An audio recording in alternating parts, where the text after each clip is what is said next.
For 47 years, I sacrificed everything for my son, James. I worked double shifts at the hospital as a nurse, went without new clothes, skipped vacations, and even sold my family's heirloom jewelry to put him through medical school. I was there through every fever, every heartbreak, every triumph. Then, on my 70th birthday, the very day I quietly tucked away the winning $380 million lottery ticket in my purse, James and his wife Vanessa told me I had become too expensive to keep around and needed to find more suitable living arrangements for someone my age. Their timing couldn't have been more ironic or more perfect for what would come next. Before we jump back in, tell us where you're tuning in from, and if this story touches you, make sure you're subscribed, because tomorrow I've saved something extra special for you. The morning of my 70th birthday began like any other day in the modest suburban home I shared with my son and his family.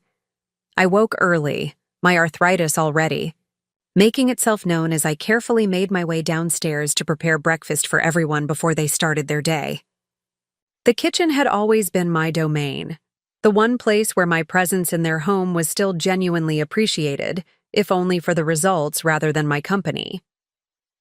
As I whisked eggs for James's protein-rich breakfast and cut fresh fruit for Vanessa's smoothie, I thought about the lottery ticket I'd purchased on a whim the previous week. It was only the third time I'd ever bought one in my entire life. The drawing had been the night before, but I hadn't bothered to check the numbers yet. At my age, dreaming about what I'd do with millions seemed foolish when I was more concerned with whether my Social Security check would stretch until the end of the month. "Morning, Mom," James said, barely looking up from his phone as he entered the kitchen in his tailored suit. My son had grown into a handsome man, tall like his father, with my hazel eyes, though none of the warmth I'd been told once shined in mine. He'd become a successful cardiologist, just as he'd always dreamed, largely thanks to the $160,000 I'd somehow managed to put toward his education. "Happy birthday," he added as an afterthought, still scrolling through emails. "Thank you, sweetheart," I replied, sliding his plate in front of him. "Is there any chance you'll be home for dinner tonight? I thought I might make that pot roast you used to love." James finally looked up, a flicker of annoyance crossing his face. "Mom, I told you last week. Vanessa and I have the charity gala. Tonight, the one for the hospital's new pediatric wing? I'm being honored." "Of course," I nodded, hiding my disappointment. "I forgot. I'm sorry." "It's fine," he said dismissively. "Actually, we need to have a talk this evening when we get back. Nothing to worry about, just some arrangements we should discuss." Something in his tone made my stomach tighten. But before I could ask what he meant, Vanessa swept into the kitchen in her designer workout clothes, platinum blonde hair pulled into a perfect ponytail. "Barbara, there you are," she said, as though I might be anywhere else at 7 a.m. "Remember the Hendersons are coming for brunch on Sunday. I need you to make sure everything is spotless. Last time, Mrs. Henderson noticed dust on the baseboards and I was mortified." "Yes, of course," I said, handing her the prepared smoothie. "And please don't wear that faded blue sweater again," she continued, assessing me with the critical eye she'd perfected over the 12 years of her marriage to my son. "It looks so elderly. You can borrow one of my old cardigans if you need something presentable." I'd been wearing that blue sweater because it was the last gift my late husband, Richard, had given me before cancer took him 20 years ago. But I simply nodded, having learned long ago that explaining sentimentality to Vanessa was like describing colors to someone who only saw in grayscale, conceptually possible, but practically futile. After they left for work, the house fell into blessed silence. My grandson Tyler had already left for his summer internship at his father's hospital, and my granddaughter Emma wouldn't be back from sleepaway camp for another 2 weeks. I cherished these quiet moments when I could move through the house without feeling like an intruder in a space that had never really felt like home, since I'd moved in 5 years ago, after my modest retirement savings had been depleted by a series of unexpected medical bills. I poured myself a cup of coffee and finally remembered the lottery ticket tucked into my purse. On a whim, I pulled out my old tablet, a hand-me-down from James when he'd upgraded years ago, and looked up the winning numbers from last night's drawing. The first number matched, then the second. By the third match, my hands were trembling, so badly I had to set the tablet down on the kitchen counter. When all 6 numbers aligned perfectly with my ticket, I stared in disbelief, certain I was misreading something. $380 million, the second largest jackpot in state history. I sat down heavily on a kitchen stool, my heart racing dangerously fast. I'd spent my entire career as a nurse, caring for others through their most vulnerable moments. I'd raised James alone after Richard died, working night shifts and weekends, to ensure he never felt the absence of opportunity, even if he felt the absence of his father. I'd pinched pennies, darned socks, and eaten simple meals so James could have the best of everything. And now, at 70, I had more money than I could spend in a dozen lifetimes. My first thought wasn't about what I would buy or where I would go. It was about James. Finally, after all these years of him viewing me as a burden, though he'd never say it so directly, I could show him I wouldn't need his reluctant charity anymore. I could get my own place, maybe even help with Tyler's college, fund or Emma's future. Perhaps this windfall could heal whatever had broken between us over the years, as James had climbed the social ladder and seemed increasingly embarrassed by his working-class mother, who lacked Vanessa's polished pedigree. I decided not to say anything immediately. The lottery website advised winners to speak with financial and legal advisors before claiming such a large prize. Besides, I wanted to savor this secret for just a little while. This one thing that was completely mine in a house where I owned practically nothing. That evening, I prepared a simple dinner for myself and waited up for James and Vanessa to return from their gala. Despite my earlier disappointment about spending my birthday alone, I felt lighter than I had in years. I'd made a plan. Tomorrow I would contact a lawyer, claim the prize as discreetly as possible, and then surprise James with the news that I'd be getting my own place. I'd help with the grandchildren's education, maybe set up a foundation in Richard's name. I imagined the relief on James's face when he realized I'd no longer be the financial burden he clearly considered me. It was nearly midnight when I heard the front door open and the sound of Vanessa's laughter floating up the stairs. I straightened my blouse, not the blue sweater, and made my way down to the formal living room where I knew they would stop for their customary nightcap. "Mom, you're still up?" James said, loosening his bow tie. He looked tired but pleased, the slight flush in his cheeks suggesting he'd enjoyed several glasses of champagne at the gala. "I wanted to hear about your evening," I said, smiling genuinely. "Was the ceremony nice?" "It was fine," Vanessa interjected before James could answer. "Though the Robertsons asked about you, which was awkward. They remember you from the hospital. Apparently." "George Robertson," I nodded. "I helped care for his mother in the ICU years ago." "Well, he seems to think you hung the moon," Vanessa said with a tight smile. "James had to explain that you're retired now and enjoying your golden years."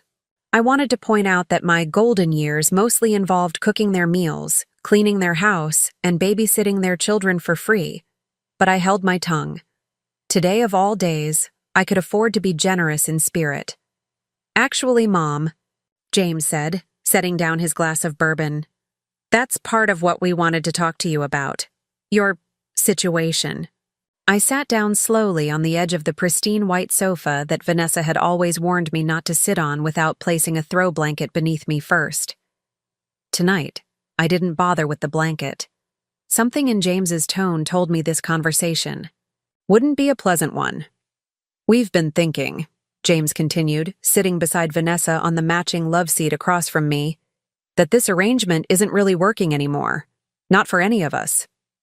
"What arrangement?" I asked, though I already knew what he meant. Vanessa leaned forward, her diamond earrings catching the light from the crystal chandelier above. Preparing and narrating this story took us a lot of time, so if you are enjoying it, subscribe to our channel. It means a lot to us. Now back to the story. Barbara, you need more care than we can provide. You're getting older, and this house isn't really designed for aging in place. I almost laughed. I was the one who cooked their meals, tended their garden, and cared for their children. Just last week, I'd spent hours helping Emma with her science project while they attended a wine tasting. I'd fallen once, just once, 6 months ago when I'd slipped on the waxed hardwood floors Vanessa insisted upon, and they'd never let me forget it. I'm perfectly capable of taking care of myself, I said calmly. I don't need any special accommodations. James sighed, exchanging a look with Vanessa that I'd seen countless times before. The look that said I just didn't understand their world. Mom, it's not just about physical care. It's about your quality of life. And frankly, it's about our privacy too. We need our space, Vanessa added bluntly. This arrangement was only supposed to be temporary after you ran through your savings. I felt heat rising in my cheeks. Those savings had disappeared because I'd used them to help James through a malpractice suit 7 years ago. One that had been dropped, but had cost $60,000 in legal fees. Money I'd given freely, without hesitation, or expectation of repayment. So, what are you suggesting? I asked, my voice steady despite the storm brewing inside me. James pulled a glossy brochure from inside his jacket and handed it to me. Sunny Pines Retirement Community. It's nice, Mom. They have activities, medical staff on site, and you'd be with people your own age. I looked down at the brochure. The affordable living option was a 400-square-foot studio apartment that cost $3,200 per month, more than my entire Social Security check. How exactly would I afford this? I asked.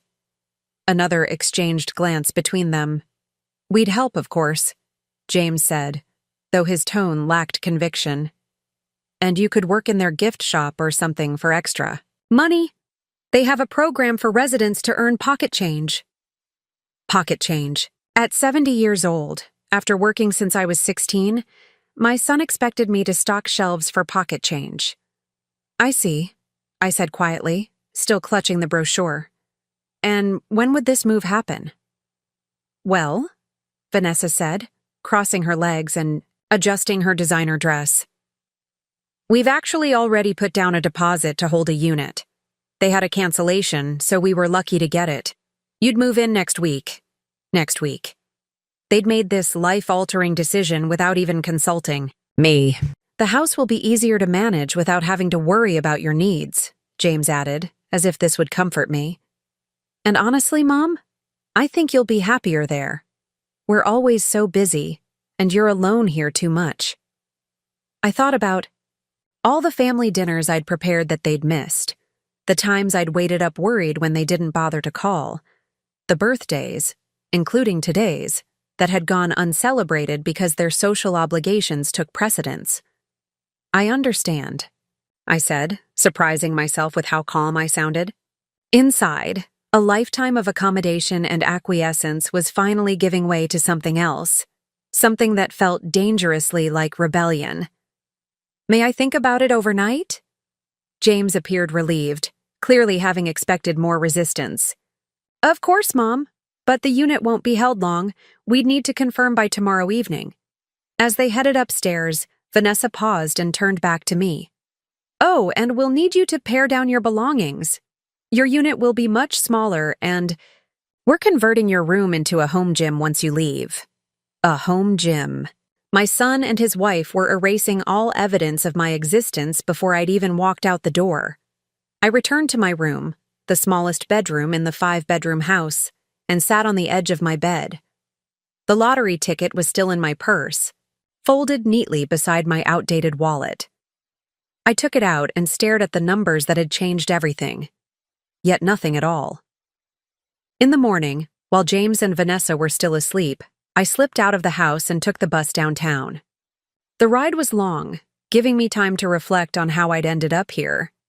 I'd met Richard when I was 21, a young nurse full of idealism and energy. He was a patient recovering from a car accident, handsome, kind, and utterly captivated by what he called my healing hands and generous heart. We married 6 months later, and James arrived a year after that. Richard worked in construction, building houses for other families while saving to build our own someday.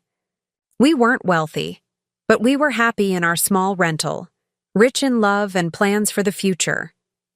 When James was 7, Richard was diagnosed with aggressive pancreatic cancer. He died 11 months later. I was 32, a widow with a confused 8-year-old boy and a mountain of medical bills. There was some life insurance, but not enough. I took on extra shifts, moved us to a smaller apartment, and focused everything on keeping James's life as normal and opportunity-filled as possible. When James showed academic promise, I picked up weekend shifts to pay for tutors. When he joined the swim team, I found a second job at a doctor's office to cover the costs of meets and equipment. When he was accepted to medical school, I sold my mother's jewelry and took out a second mortgage on the small house I'd finally managed to buy. Through it all, James had been a good son, studious, focused, and largely obedient.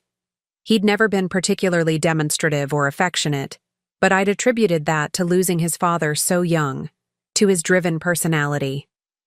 I understood his dedication to medicine. I'd fostered it myself. What I hadn't anticipated was how Vanessa would change him after they met during his residency. She came from money, old money as she frequently reminded me, and found my middle-class ways quaint at best, embarrassing at worst. Slowly, James adopted her perspective, becoming increasingly distant, increasingly critical of the very upbringing that had gotten him where he was. The city bus jolted to a stop outside the financial district. I stepped off, clutching my purse tightly, and made my way to the office building where I'd made an early appointment with Patricia Winters, an attorney specializing in lottery winners and sudden wealth. Patricia Winters's office was nothing like I expected. Instead of the opulent surroundings I'd imagined for an attorney who handled multi-million-dollar cases, her workspace was modest, practical, and bathed in natural light from large windows overlooking the city park. Mrs. Collins. She greeted me warmly, extending her hand. She was a woman around 50, with silver streaks in her dark hair and kind eyes behind stylish glasses. "Please, have a seat and tell me how I can help you today." I sat down, suddenly feeling foolish. What if I'd misread the numbers? What if this whole thing was a mistake? I think I may have won the lottery," I said, my voice barely above a whisper. Patricia nodded, unsurprised. "That's why most people come to see me, Mrs. Collins. May I see your ticket?" With trembling hands, I removed it from my purse and placed it on her desk. She examined it carefully, then checked something on her computer. "Mrs. Collins," she said after a moment, her professional demeanor softening slightly. "This appears to be the sole winning ticket for the $380 million Powerball jackpot drawn 2 nights ago. Despite having checked the numbers multiple times myself, hearing it confirmed by this professional woman made my chest tighten. I pressed a hand against my sternum, trying to steady my breathing. "Are you all right?" Patricia asked, concerned. "Yes," I managed. It's been a difficult time, and this is overwhelming." "I understand," she said, though of course she couldn't possibly understand the irony of my situation. "The first thing you need to know is that we need to move quickly but carefully. In this state, lottery winners can't remain anonymous, but we can take steps to protect your privacy as much as possible." "What steps?" I asked. "We'll create a trust or an LLC to claim the prize.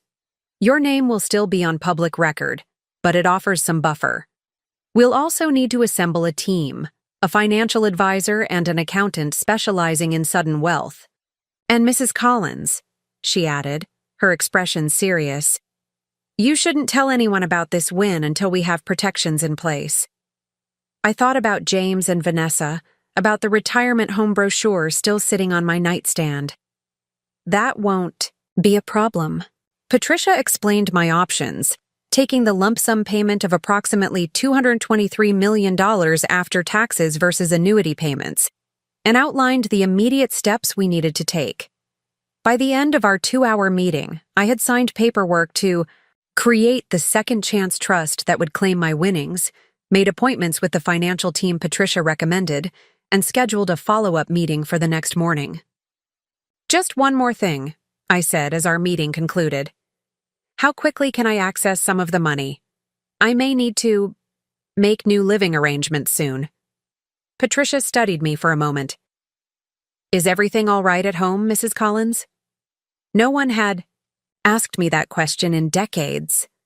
The simple acknowledgement that something might not be all right in my life, that someone noticed, made my eyes sting with unexpected tears. "My son and his wife have decided I should move to a retirement home," I said, trying to keep my voice steady. "Next week, actually. They've already paid a deposit." Patricia's expression remained neutral, but I saw a flash of something, perhaps anger, in her eyes. "I see. We should be able to expedite access to some funds within 3 to 4 days. In the meantime, if you need immediate assistance with temporary accommodations or legal advice regarding your current living situation, I'd be happy to help." I shook my head. "That won't be necessary. I can manage a few more days." As I left Patricia's office, I felt something I hadn't experienced in a very long time: power. Not power over others, but power over my own life, my own decisions. It was intoxicating and terrifying all at once. I took the bus back to James and Vanessa's house, rehearsing what I would say that evening. Part of me wanted to tell them immediately about my windfall, to see the shock on their faces. But Patricia's advice made sense. I needed to protect myself first. When I arrived home, I found Vanessa in the kitchen, unusually, with catalogs of exercise equipment spread across the counter. "Barbara, there you are," she said, not bothering to ask where I'd been. "I've been thinking about your move. We should start packing your things today. The sooner we get you settled at Sunny Pines, the sooner you can start adjusting." I hung, my purse carefully on the hook by the door, making sure my lottery ticket was still securely inside. "Actually, Vanessa, I've been thinking about that. I'm not sure Sunny Pines is the right place for me." Her perfectly sculpted eyebrows shot up. "What do you mean? James and I have already looked into it thoroughly. It's the best option for someone in your financial position." "I might have other options," I said carefully. Vanessa's expression hardened. "Barbara, let's be realistic. You have no savings. Your Social Security barely covers groceries. Where exactly do you think you'll go?" The condescension in her voice made something shift inside me. For 5 years, I'd bitten my tongue, swallowed my pride, and accepted their subtle and not-so-subtle reminders of my dependence. But no more. "I'm still considering my options," I said firmly. "I'll let you know my decision soon." Vanessa stared at me as if I'd suddenly started speaking a foreign language. "There's no decision to make, Barbara. This is happening. James and I have already committed to this plan." "Plans can change," I replied, surprised by the steadiness in my voice. "Not this one," Vanessa snapped, her pleasant facade crumbling. "Listen, I've been patient. We've been patient. We've housed you, fed you, clothed you. I cook your meals, clean your house, care for your children, and tend your garden." I interrupted. "I'm hardly a charity case, Vanessa." Her lips pressed into a thin line. "Those contributions hardly offset the cost of keeping you here. Do you have any idea what our property taxes are? What it costs to heat and cool a house this size? To feed another adult? James works 80 hours a week saving lives, and I manage a household and maintain our social obligations. The last thing we need is to keep subsidizing you while you consider your options." I took a deep breath, fighting to maintain my composure. "I understand you feel I'm a burden. That will be remedied soon enough. But I won't be going to Sunny Pines." Vanessa's face flushed with anger. "We'll see what James has to say about that." As she stormed out of the kitchen, I sank into a chair, my newfound confidence wavering. Tonight's conversation with James would be even more difficult than I'd anticipated. My son had changed over the years, influenced by Vanessa's materialism and status anxiety, but deep down, I still hoped some part of him remembered who we had been to each other, who we could be again. But first, I needed to survive the next few days without revealing my secret. I needed to stand my ground and trust that soon, very soon, everything would change. Dinner that evening was excruciating. James had come home in a foul mood after losing a patient on the operating table, a complication no one could have foreseen, but one he took personally nonetheless. In the past, I would have been the one he talked to about such losses. I'd been a nurse. I understood the heartbreak of failed interventions better than Vanessa ever could with her business degree and country club upbringing. But tonight, as with most nights these past few years, he retreated into himself, barely acknowledging my presence as I served the beef stew I'd prepared, once his favorite meal. "James," I began carefully, setting down my spoon. "I wanted to talk to you about the retirement home." He glanced up, then exchanged a look with Vanessa. "Mom, Vanessa mentioned you were having second thoughts, but we've already discussed this. The decision is made." "I'm not going to Sunny Pines," I said firmly. "I appreciate that you've looked into options for me, but I'll be making my own arrangements." James set down his fork with deliberate slowness. "And what arrangements would those be exactly? You have no savings, no property, no income beyond Social Security." "I have plans," I said, unwilling to elaborate further. "Plans," he repeated skeptically. "Mom, be realistic. You can't afford an apartment in this city. Even if you could, you shouldn't be living alone at your age." "I managed alone for 20 years after your father died," I reminded him. "I raised you alone. I worked full-time alone. I maintained a household alone." "That was different," he said dismissively. "You were younger then." "I'm not incapable now," I insisted. "And I don't need your permission to make my own decisions." James's expression hardened, reminding me painfully of his father when Richard had been angry, the same tightening around the mouth, the same flash in the eyes. "Actually, Mom, you do need our help. You've been living in our home on our dime for 5 years now. We've been patient, we've been generous, but we need our space back." "James," I said softly, "I gave up everything for you. Everything. I never asked for anything in return." "Here we go," Vanessa muttered, rolling her eyes. "The martyr routine." James gave her a warning look, then turned back to me. "Mom, I know. You worked hard as a single parent. I've always acknowledged that. But that's what parents do. They provide for their children. It doesn't mean children are forever indebted."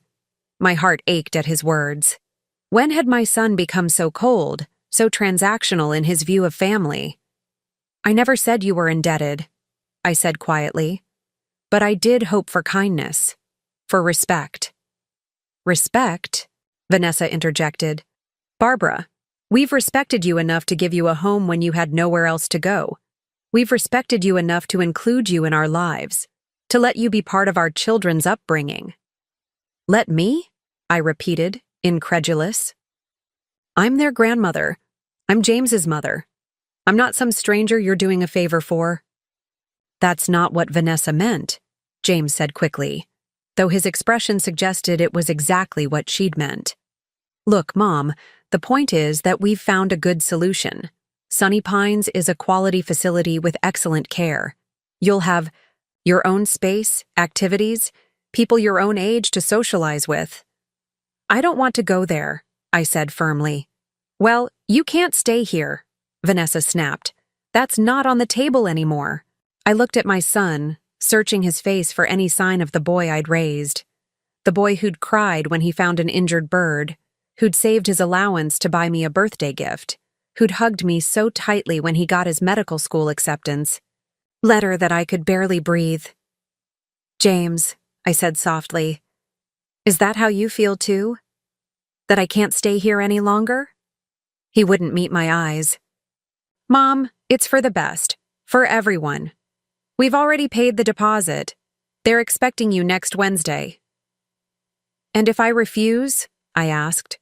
The silence that followed was deafening. Finally, James spoke, his voice cold and detached, his doctor voice, the one he used to deliver bad news to strangers. Then you'll need to find another place to live. Immediately. I felt as though I'd been slapped. Despite knowing about my lottery win, despite having a plan forming, the reality of my son's rejection cut deeper than I could have imagined. I see, I managed, rising from the table. Then I'll be gone by Wednesday. Mom, James began, but I was already walking away, my dinner barely touched. In my room, I closed the door and leaned against it, allowing the tears to come at last.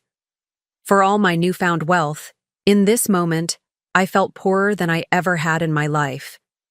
My son, my only child, the center of my world for so many years, had just made it abundantly clear that I was a burden to be managed, not a parent to be cherished. The next morning, I left early again, this time taking a taxi to Patricia's office with money I'd been saving for a small birthday gift for myself. The meeting with the financial team went smoothly, with discussions of investment strategies, tax implications, and wealth management that made my head spin. Through it all, I nodded and asked questions as best I could, though my mind kept returning to the previous night's conversation. Mrs. Collins, Patricia said as the financial advisors packed up their materials, you seem distracted today. Is everything all right? I hesitated, then decided honesty was best with the woman who would be helping me navigate this new reality. My son made it clear last night that I need to be out of his house by Wednesday, whether I go to the retirement. Home or not, Patricia frowned. That's very little notice. Do you have somewhere to go temporarily? Not yet, I admitted. I was hoping I might have access to some funds by then to get a hotel room. Patricia thought for a moment, then opened her desk drawer and removed a key. I have a vacant condo in Riverside Heights. It belonged to my mother, and I've been preparing to sell it, but it's clean and furnished. You're welcome to stay there until your finances are sorted. I stared at her, stunned by the unexpected kindness. I couldn't possibly— Yes, you can, she said firmly. Consider it an advance on my services. You'll be able to repay me 100 times over once your funds are accessible. Besides, she added with a gentle smile, I have a feeling about you, Mrs. Collins. Something tells me you've spent your life giving to others. Perhaps it's time you allowed someone to give something to you.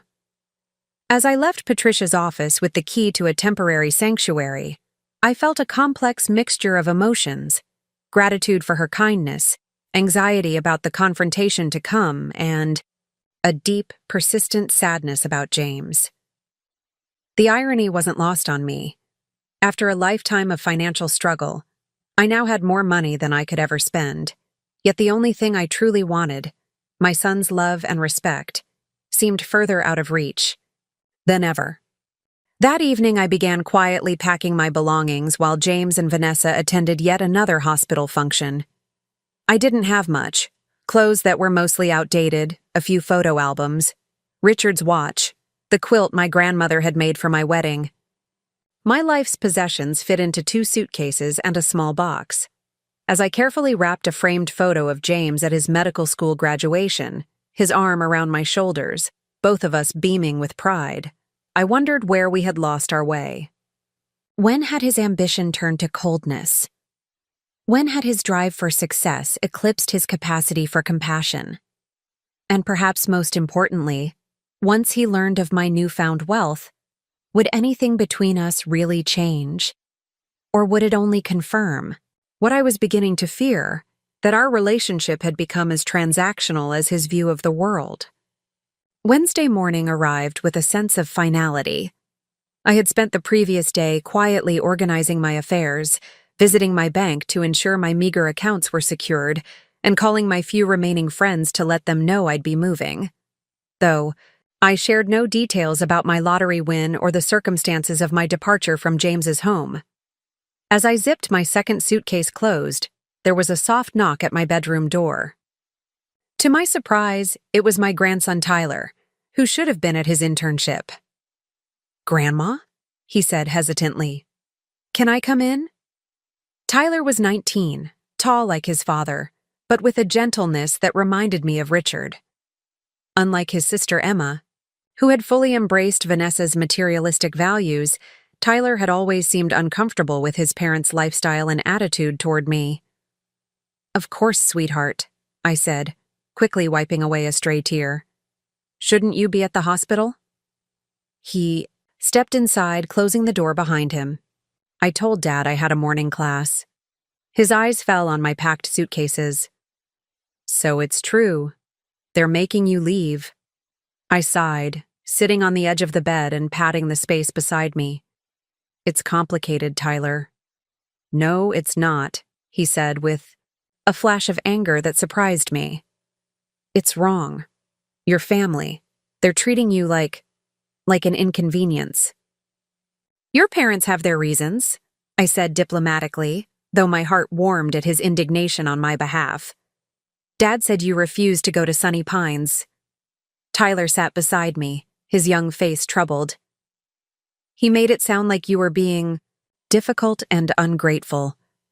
I chose my words carefully.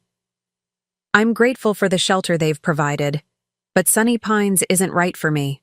I have other plans." "What plans?" he asked, echoing his father's skepticism from days earlier. "Grandma, I know about money stuff. Your Social Security is barely anything. Apartments here cost thousands a month. I've been saving," I said, which wasn't exactly a lie. "And I have a friend who's helping me with temporary housing." Tyler looked unconvinced. "Let me help. I have savings from my graduation money. It's not much, but—" "Absolutely not," I interrupted, taking his hand. "Tyler, I love you for offering, but I would never take your money. I'll be fine, I promise." He looked down at our joined hands. "There's something else you should know," he said, quietly. "Something I overheard?" My heart sank. "What is it?" "Last month, when you were visiting Mrs. Henderson, I heard Dad and Mom talking about selling the house." "Selling the house?" I repeated, confused. "But they love this house." Tyler shook his head. "They want something bigger in Lakewood Estates. One of Dad's colleagues is on the board there. It's some exclusive gated community with a golf course and private security." He hesitated. "Mom said they couldn't move with you still living here. She said you'd complicate things. That the kind of people who live in Lakewood wouldn't understand why they were still supporting an elderly parent." The revelation hit me like a physical blow. This wasn't just about wanting their space back or believing I needed more care. They were embarrassed by me. My presence was an impediment to their social climbing. "I see," I said quietly. "It's disgusting," Tyler continued, his young face flushed with anger. "After everything you've done for Dad, for all of us, you practically raised me and Emma while they were busy with their careers and social stuff." "They're your parents, Tyler," I reminded him gently. "Whatever their flaws, they love you." "Maybe," he conceded, "but they don't treat you right. They never have, not since I can remember." A lifetime of making excuses for James rose to my lips. But something stopped me. Perhaps it was time to acknowledge the truth, at least to myself. "No," I agreed softly. "They haven't." Tyler's eyes widened at my admission. I'd always defended James, always found explanations for his behavior. "What are you going to do?" I squeezed his hand. "I'm going to be fine. Better than fine, actually. But I need you to promise me something." "Anything. Focus on your education. Follow your own path, not the one your parents have mapped out for you. And remember that there are many kinds of success in this world, not all of them measured by bank accounts or addresses." He nodded solemnly. Will I see you again? Of course, I assured him. I'm not disappearing from your life. I'll always be your grandmother, no matter where I live. Tyler helped me carry my suitcases downstairs, where I found James waiting in the foyer, checking his watch impatiently. There you are, he said. I've arranged for a car to take you to Sunny Pines. They're expecting you by noon. He finally noticed Tyler. Why aren't you at your internship? I came to help Grandma, Tyler said defiantly. James frowned. You can't just skip commitments, Tyler. That internship is a vital step toward medical school. Some things are more important, Tyler replied, his voice steady. James looked as though he might argue, but instead turned back to me. Mom, the car will be here in 20 minutes. I've taken time off my rounds to oversee this transition, so please don't make this more difficult than it needs to be. I won't be going to Sunny Pines, I said calmly. I've made other arrangements. James's expression hardened. We've been through this. You don't have other viable options. Nevertheless, I've made my decision. I moved toward the door. I've called a taxi. It should be here any minute. A taxi to where exactly? James demanded. To my new home, I said simply. This is ridiculous, James snapped. You're being completely irrational. Where is this supposed new home? How are you paying for it? Who's going to look after you? Before I could answer, a car horn sounded from the driveway. That's my ride, I said. Tyler, thank you for your help. Mom, James stepped between me and the door. Don't do this. Sunny Pines is the sensible option. We've already paid the deposit, made all the arrangements. If you leave like this, on some half-baked plan, don't expect us to pick up the pieces when it falls apart. I looked at my son, my accomplished, successful, emotionally stunted son, and felt a profound sadness. I've never expected that, James. Not for a very long time. Tyler moved to the door and opened it, picking up one of my suitcases. I'll help you to the taxi, Grandma. James stood frozen, clearly shocked by this small rebellion. As Tyler carried my luggage outside, I turned back to my son one last time. I hope someday you'll understand the difference between success and happiness, James. It took me 70 years to learn it myself. I touched his cheek gently. I love you. I always will. But I won't be diminished anymore, not even by you. With those words, I walked out the door of the house where I'd lived for 5 years, but had never truly been home, my heart both heavier and lighter than it had been in decades. Patricia's condo in Riverside Heights was nothing short of luxurious.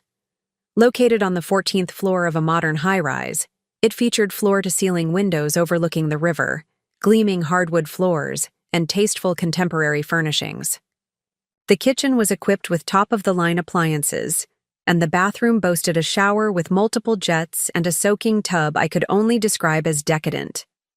After the taxi driver helped me with my luggage, I spent nearly an hour just wandering through the space, marveling at the sudden change in my circumstances. The contrast between this elegant condo and my cramped bedroom at James's house was jarring. As afternoon faded into evening, I settled onto the plush sofa and gazed out at the city lights beginning to twinkle along the riverfront.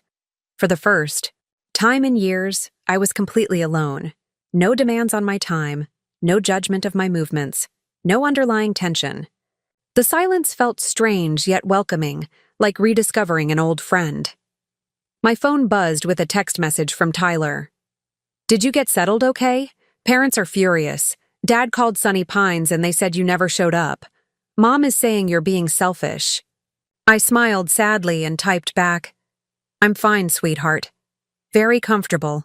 Please don't worry about me. Another message quickly followed. Where are you staying? Dad thinks you're at a cheap motel and will run out of money in a week. I hesitated before responding. I'm safe and well housed. That's all that matters for now. The next morning, I had just finished a peaceful breakfast on the balcony when my phone rang. It was Patricia. Mrs. Collins, she greeted warmly. I hope the condo is comfortable for you? It's absolutely beautiful, I assured her. Far too generous of you. Not at all. I'm calling with good news. The trust paperwork has been processed more quickly than expected. We can claim your winnings as early as tomorrow. The paperwork will still list your name as the winner, as required by law, but the trust provides some protection. What does that mean exactly? I asked. It means, Patricia explained, that your name will be in the news, but your specific location and contact information will be harder to trace. We've also arranged for the press conference to be minimal. You'll need to appear briefly, but we can limit questions and have security present. My stomach tightened at the thought of public exposure. Will there be photographs? Unfortunately, yes. It's part of the Lottery Commission's requirements. But we can keep it brief, and you'll have security escorts. After we hung up, I sat in silence, contemplating what was to come. Tomorrow, my life would change irrevocably. The private betrayal I'd experienced would become public victory, my name, and face broadcast across news outlets and social media. There would be no hiding from James and Vanessa then. No maintaining the quiet dignity I'd tried to preserve while leaving their home. Part of me, a part I wasn't entirely proud of, looked forward to them discovering the truth. Let them see what they had thrown away. Let them reckon with their own callousness in the harsh light of public scrutiny. But a deeper part felt only sadness at the knowledge that money, not love or respect, would likely be what changed their perception of me. That afternoon, I received a call from a number I didn't recognize. Mom? It was James, his voice tense. Where are you? I've been calling everyone we know trying to find you. Hello, James, I said calmly. I'm well, thank you for asking. This isn't funny, he snapped. You can't just disappear like this. I'm a doctor. I know what can happen to elderly people living alone without proper support. The condescension in his tone made me grip the phone tighter. I'm 70, James, not incapacitated, and I haven't disappeared. I've simply moved. To my new home, as I told you I would. What new home? He demanded. You don't have the resources for suitable housing. Whatever cheap place you found can't possibly meet your needs. I took a deep breath, looking around at the luxurious condo that was nicer than any place I'd ever lived, including his house. My needs are being met quite adequately, I assure you. This is ridiculous, he fumed. You're acting like a rebellious teenager, not a sensible adult. If you won't tell me where you are, at least tell me how you're paying for this mysterious new home. I closed my eyes, weighing my options. Tomorrow, he would know anyway. Perhaps it was better to break the news myself, on my own terms. James, I said quietly, I have something to tell you. Something I probably should have shared days ago, but I needed time to process it myself. I paused, gathering my courage. I won the lottery. The silence that followed was so complete I wondered if the call had dropped. You... What? He finally managed. I won the lottery, I repeated. The Powerball drawing last week. How much?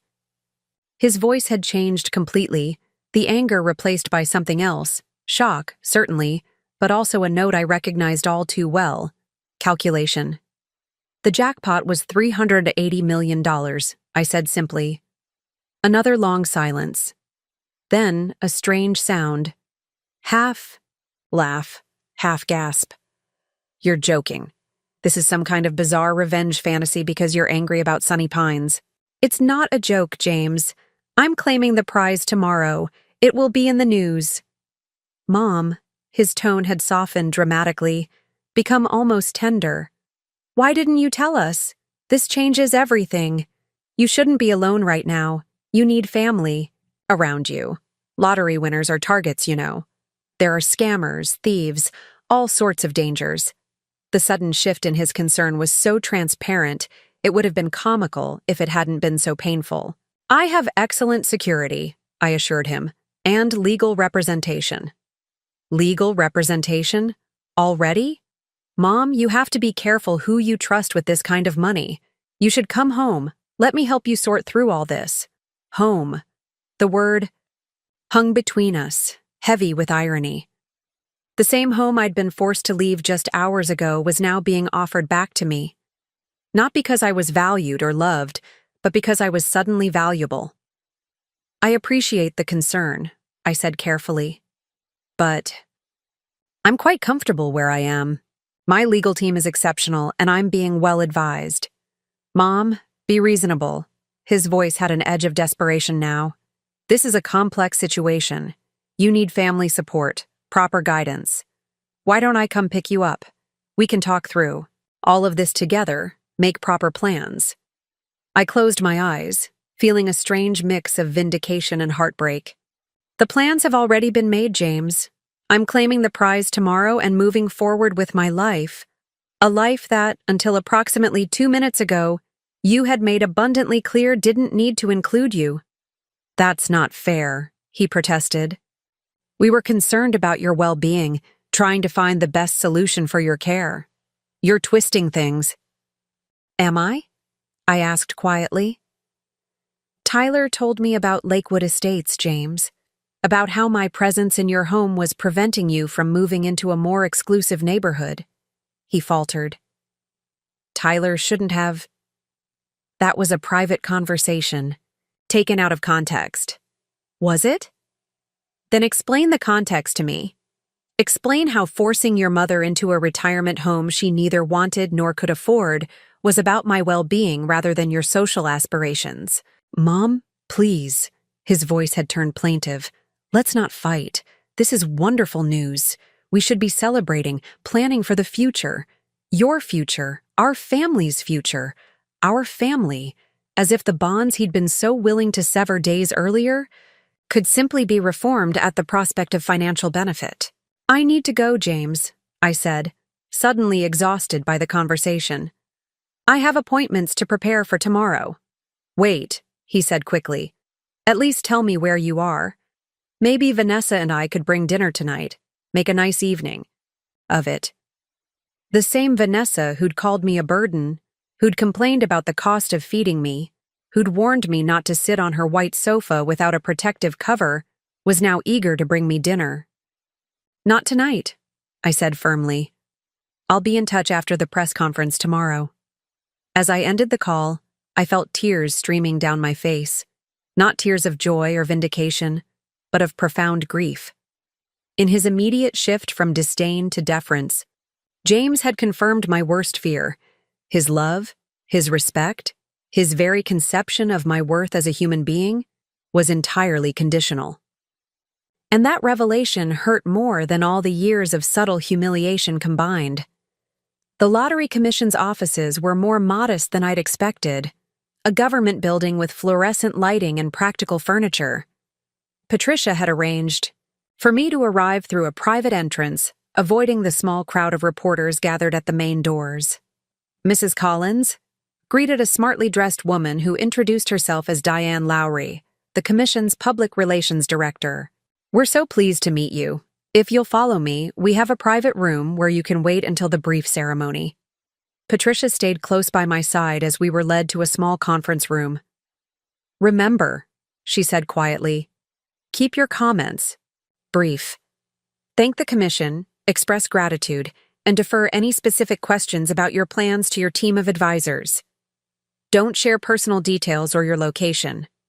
I nodded, smoothing down the new blouse I'd purchased the previous day, a simple but elegant blue silk that Patricia had helped me select during a quick shopping trip. "What about questions about family?" Patricia's expression softened. "Simply say that you're blessed with family but are requesting privacy during this transition. No specifics." The ceremony itself was mercifully brief. I signed several documents, posed for photographs with an oversized check, and answered a few general questions with the practiced responses Patricia had helped me prepare. Yes, I was overwhelmed by this blessing. No, I hadn't made specific plans yet. Yes, I would be working with financial advisors to manage this responsibility wisely. When a reporter called out, Do you have family you'll be sharing this windfall with? I simply smiled and said, I'm fortunate to have family, but I'm requesting privacy for all of us during this adjustment period. 30 minutes later, it was over. I was officially a multimillionaire, my name and image now circulating on news outlets across the region. As security personnel escorted us back to Patricia's waiting car, I felt strangely detached from the entire experience, as if I were watching someone else's life unfold. You did wonderfully, Patricia assured me as we settled into the car's leather seats. Poised and dignified.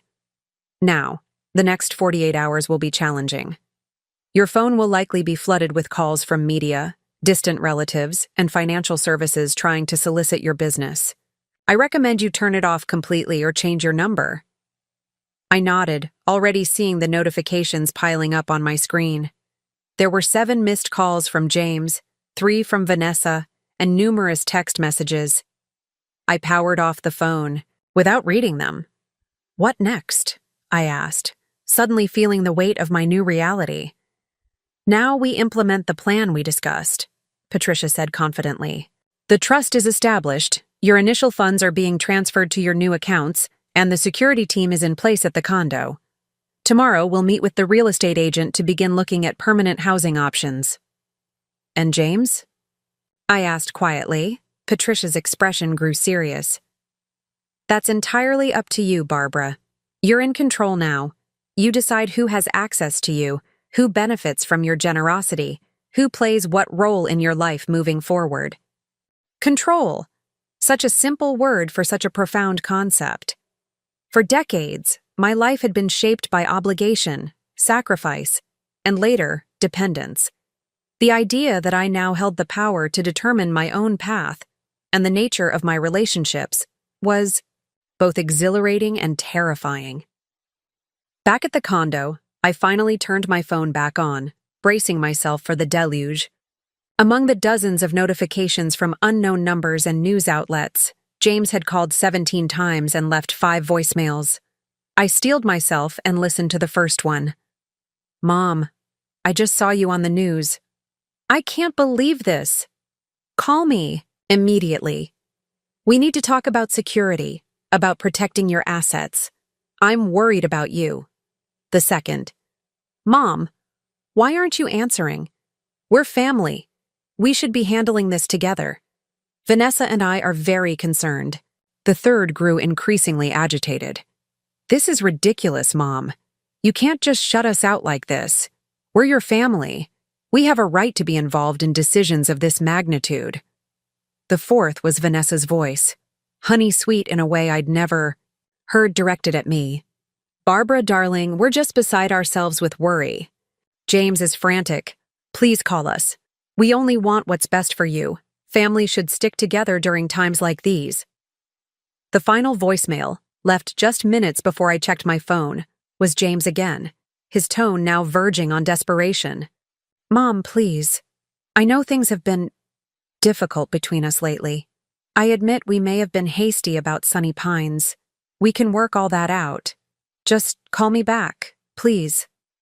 I deleted all the voicemails and scrolled through the text messages, which followed a similar pattern of escalating concern and entitlement. The last one from James read, If you don't call back soon, we're going to file a missing person report. This isn't normal behavior. I'm worried you're being taken advantage of or held against your will. It was emotional manipulation, pure and simple. A week ago, he'd been perfectly content to ship me off to a retirement home against my wishes. Now, suddenly, my absence was cause for police intervention. I composed a simple text in response. I am safe and well. I am not missing or being coerced. I need space right now and will contact you when I'm ready. Please respect my wishes. His reply came instantly. Where are you? We're coming to get you. I didn't respond. Instead, I called the security desk downstairs and instructed them not to allow James or Vanessa into the building under any circumstances. Then I turned off my phone again and walked to the balcony, gazing out at the river as the setting sun turned the water to molten gold. For the first time in my adult life, I was putting myself first, my needs, my boundaries, my peace of mind.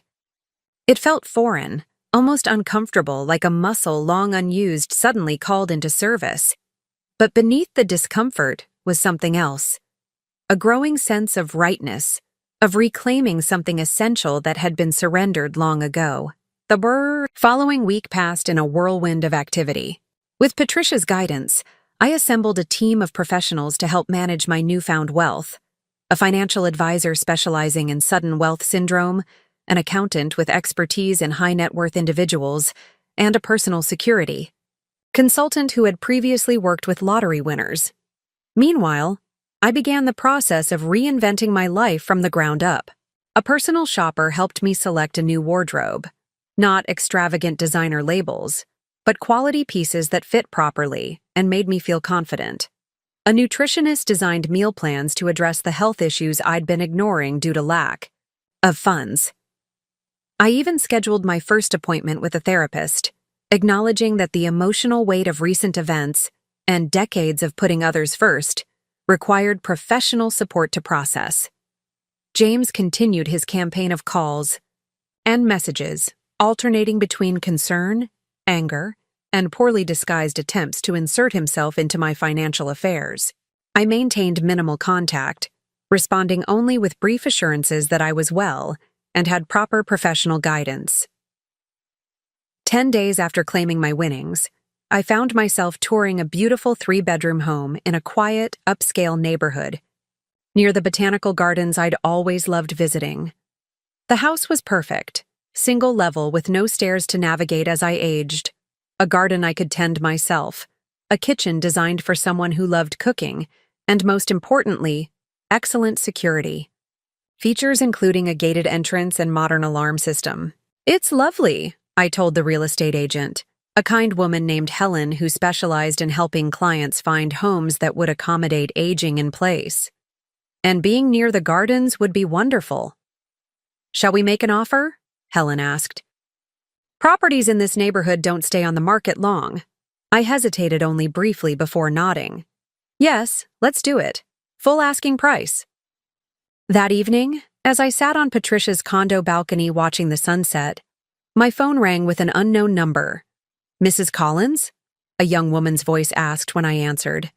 "This is Emma, your granddaughter." I was momentarily taken aback. Emma had barely spoken 10 words to me in the past year, preferring to communicate through eye rolls and exasperated sighs when forced to interact with me. "Emma," I said carefully, "this is a surprise." "Yeah, well," she sounded uncomfortable. "I thought I should call. To check in, you know. Everyone's talking about you." "I'm sure they are," I replied, keeping my tone neutral. "Dad's pretty upset," she continued. "He thinks you're being manipulated by whoever's giving you legal advice." "I'm not being manipulated, Emma. I'm being properly advised by competent professionals." She was quiet for a moment. "So it's true, about the money?" "Yes, it's true." "Cool." Another pause. "So, I was thinking maybe we could get lunch sometime. Catch up?"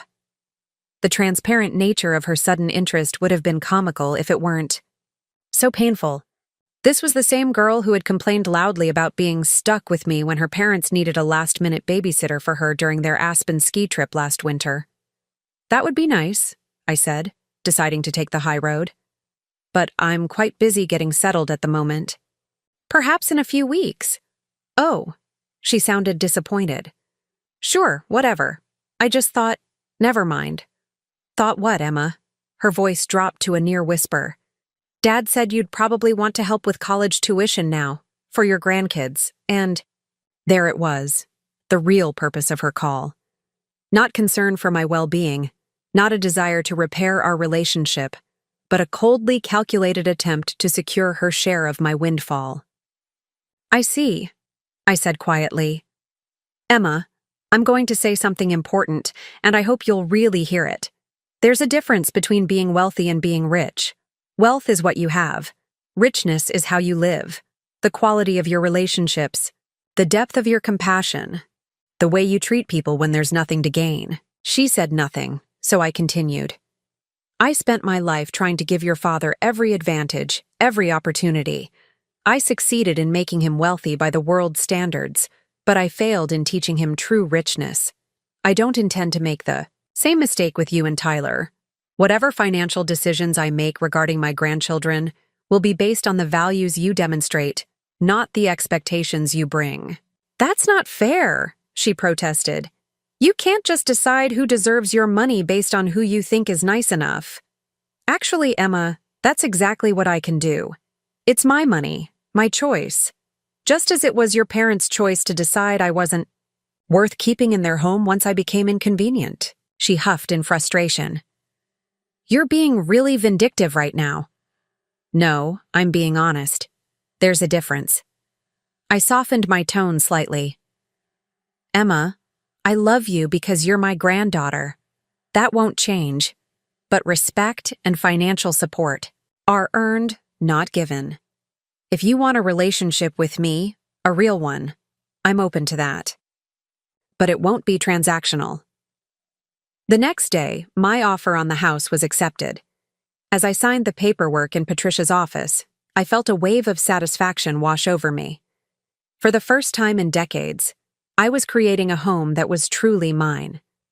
Not a compromised space in someone else's domain, not a temporary shelter dependent on another's goodwill, but my own sanctuary designed around my own needs and preferences. Congratulations, homeowner, Patricia smiled, handing me a pen for the final signature. Thank you, I said, feeling tears prick at my eyes, for everything. You've done all the hard work yourself, she assured me. I'm just helping with the logistics. Not just that, I insisted. You treated me with respect from the first moment we met, before you knew about the money. You saw me as a person of value, not a burden. Patricia's expression grew serious. Barbara, may I speak frankly? I nodded.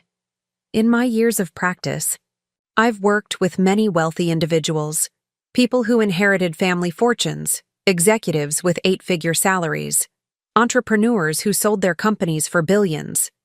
And I've observed something interesting. Money doesn't change people so much as it reveals them. The suddenly wealthy don't become kind or cruel. They simply gain the freedom to be more of who they already were. She leaned forward slightly. You've spent your life caring for others, often at great personal cost. Now you have the resources to care for yourself without sacrifice. But I've watched you these past weeks, and while you're certainly enjoying your new comfort, you're not becoming selfish or indulgent. You're still the same compassionate woman. You're just finally including yourself in that compassion. Her words resonated deeply, crystallizing something I'd been feeling but couldn't articulate. The money hadn't fundamentally changed me.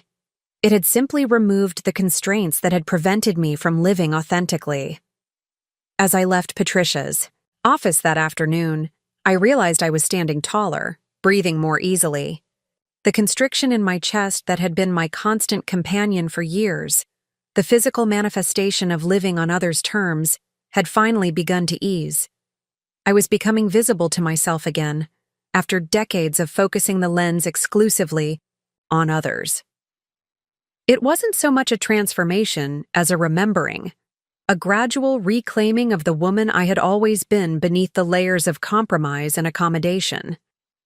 Moving day arrived 3 weeks later. The modest furniture I'd purchased fit perfectly in my new home, comfortable but not ostentatious, practical yet beautiful. As the movers positioned the last piece, a reading chair placed strategically by the bay window overlooking the garden, I felt a profound sense of rightness settle over me. Would you like us to unpack the boxes, ma'am? Asked the head mover. No, thank you, I replied. I'd like to do that myself. After they left, I wandered through my new domain, savoring the quiet and the knowledge that every decision about this space, from the color of the walls to the arrangement of the furniture, had been mine alone. No compromise, no deference to others' preferences, no attempts to minimize my presence. The doorbell rang, interrupting my reverie. Through the security monitor, I saw a delivery driver with an enormous arrangement of flowers. I hesitated before pressing the intercom. Yes? Delivery for Barbara Collins, the young man announced. I instructed him to leave the arrangement on the porch and waited until he had returned to his van before retrieving it. The bouquet was extravagant: roses, lilies, and orchids in a crystal vase that must have cost a small fortune. I carried it inside and placed it on the kitchen counter, then opened the small envelope tucked among the blooms. Mom, the card read in James's handwriting. Congratulations on your new home. We'd love to see it when you're ready for visitors. All our love, James, Vanessa, and the kids. I stood staring at the card, emotions swirling. In the 3 weeks since claiming my lottery winnings, James had evolved from demanding to pleading to strategically respectful in his communications. This latest gesture, sending flowers rather than showing up unannounced, acknowledging my new home without presuming. An invitation represented yet another tactical adjustment. Was it progress? Perhaps. But the cynical part of me noted that it was also entirely self-serving. James was intelligent enough to realize his initial approach had backfired spectacularly. This new, patient respect was simply a more sophisticated attempt to regain access to my life, and by extension, my fortune. I placed the card on the counter and continued unpacking, beginning with the kitchen. Each plate, each utensil I unwrapped and placed in its designated spot, felt like another small act of self-determination. By evening, the kitchen was fully functional, my bedroom was organized, and I'd made a significant dent in the living room boxes. Exhausted but satisfied, I prepared a simple dinner and ate it on my new patio furniture as the sun set over my garden.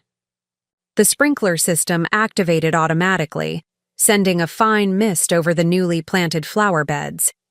Tomorrow, the landscapers would finish installing the rose garden I'd designed, a luxury I'd always dreamed of, but never imagined I could afford, Darkness fell.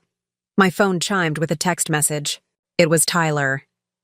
Heard you moved into your new place today. Hope it went smoothly. I miss you. Unlike his sister and parents, Tyler had maintained contact without any apparent agenda, sending occasional messages that were refreshingly genuine. I'd had lunch with him once, at a cafe halfway between his university and Patricia's condo, where he'd asked thoughtful questions about my plans and shared his own doubts about following his father into medicine. All unpacked and settling in, I replied. Miss you too. Would love to have you visit sometime soon. His response came quickly. Really? Dad said you weren't ready for visitors yet. I frowned. Of course, James would appoint himself the gatekeeper of access to me. You're welcome anytime, Tyler. This weekend, perhaps?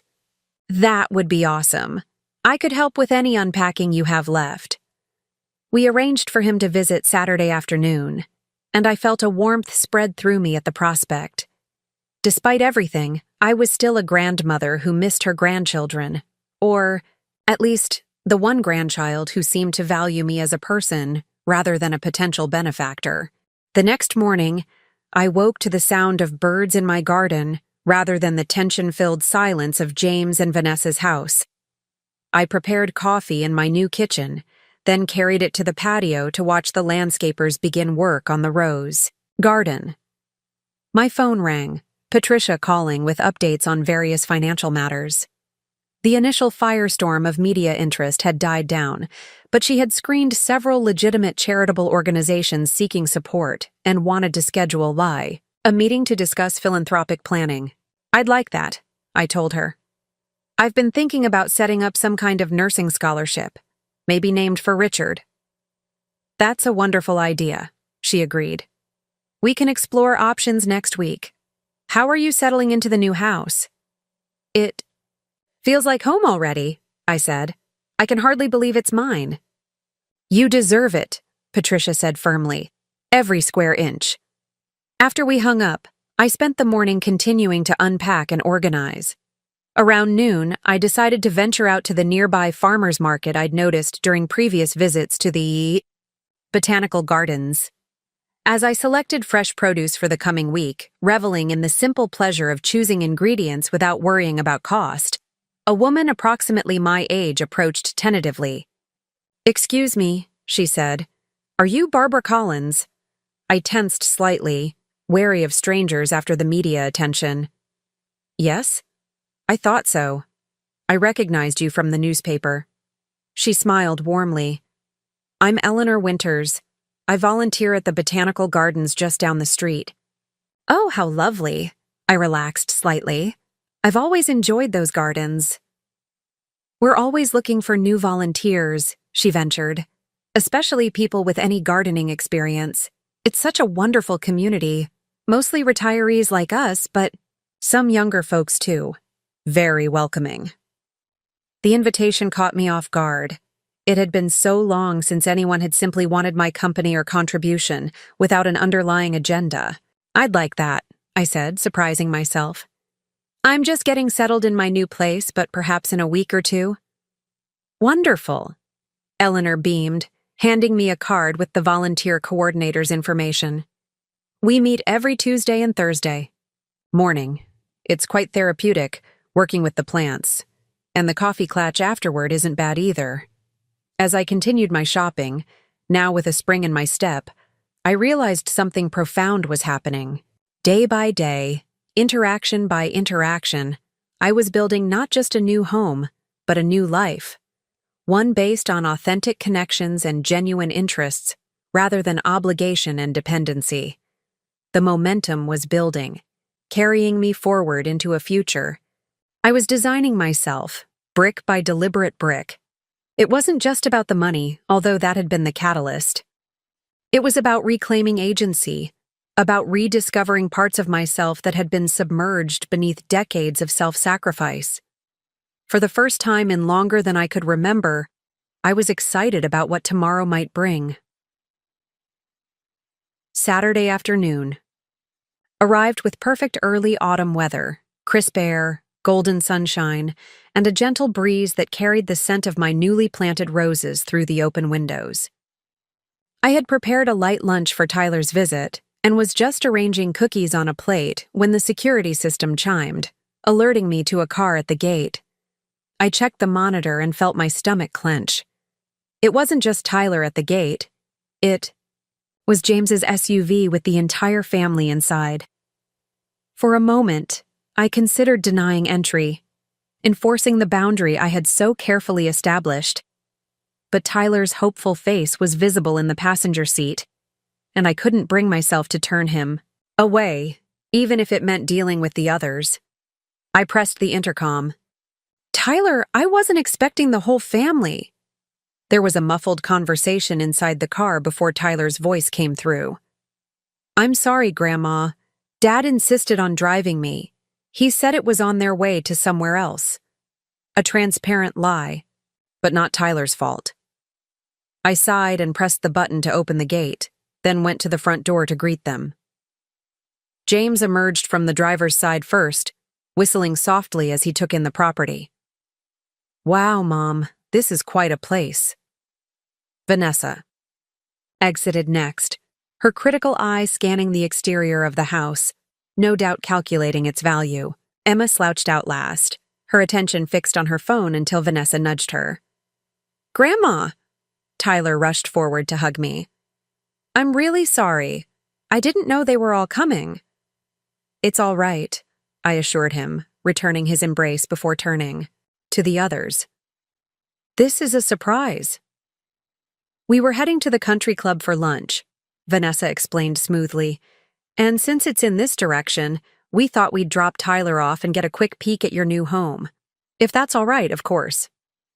Her deferential tone was so at odds with the way she'd spoken to me for years that it was almost comical. I nodded and stepped aside, allowing them to enter. "It's beautiful, Mom," James said as they moved into the foyer. "Really impressive." I led them through to the living room, which opened onto the kitchen and dining area in an open floor plan that felt both spacious and intimate. Floor-to-ceiling windows showcased the garden, where the landscapers had completed the rose beds just the day before. My goodness, Vanessa breathed, turning slowly to take in the space. Is that original artwork? She was looking at a large, abstract canvas I'd purchased from a local artist, whose work I'd admired for years but could never afford. Yes, I said simply. I've always loved her work. James wandered to the windows. This garden must have cost a fortune to install. And the security gate, the alarm system. You've gone all out. I wanted to feel safe, I replied, meeting his gaze directly. And I've always loved gardening, as you know. He had the grace to look slightly uncomfortable at the implied criticism. It was true. I'd tended their garden for years without any acknowledgement or appreciation. Well, it's all very tasteful, Vanessa offered, her eyes still roving the room, cataloging, assessing. Not ostentatious at all. I was worried you might be taken advantage of by unscrupulous salespeople, but you've clearly had good guidance. I have, I agreed. Would anyone like some lunch? I prepared enough for Tyler, but I can make more. Oh, we couldn't impose, Vanessa said quickly, though her eyes lingered on the beautifully arranged platter I'd prepared. We have reservations at the club. I'd love some, Grandma, Tyler said, pointedly moving toward the dining area. James cleared his throat. Actually, Mom, we were hoping to talk to you briefly before our lunch. About family matters. I regarded him steadily. What family matters? He glanced at Vanessa, who nodded encouragingly. Well, first, we want to apologize for the misunderstanding. About Sunny Pines. We were genuinely concerned about your living situation, but we handled it poorly. Very poorly, Vanessa added with a practiced look of contrition. We should have explored more options with you, not made decisions on your behalf. Their performance was flawless, contrite yet dignified, acknowledging fault without actually accepting responsibility for the hurt they'd caused. It was exactly the kind of non-apology James delivered to difficult patients when hospital policy required it. Thank you for saying that, I said neutrally. James seemed encouraged by my response. We've also been thinking about family traditions, about bringing everyone closer together. We'd like to start having regular Sunday dinners. All of us, including you, of course, maybe alternating between homes. That sounds nice, I said, though I was well aware that in their 5 years of marriage, such family dinners had never been suggested until I had money. And holiday planning, Vanessa added eagerly. Christmas is only a few months away. We thought perhaps a family vacation might be nice. The Four Seasons in Maui has wonderful Christmas packages. I could almost admire the boldness, from evicting me to suggesting I fund a luxury family vacation in the span of a month. I'll consider it, I said, though I've already been looking into some charitable work around the holidays. Of course, James nodded sagely. Philanthropy is important. Speaking of which, here it came, the real purpose of their visit. Emma has been accepted to Princeton for next fall, he continued, smiling proudly at his daughter, who finally looked up from her phone with a practiced smile. Early decision. We're thrilled, of course, though the tuition is substantial. Congratulations, Emma, I said sincerely. That's a wonderful achievement. Thanks, she mumbled. It's whatever. Dad wanted an Ivy League school.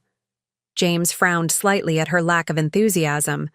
Regardless, it's a tremendous opportunity.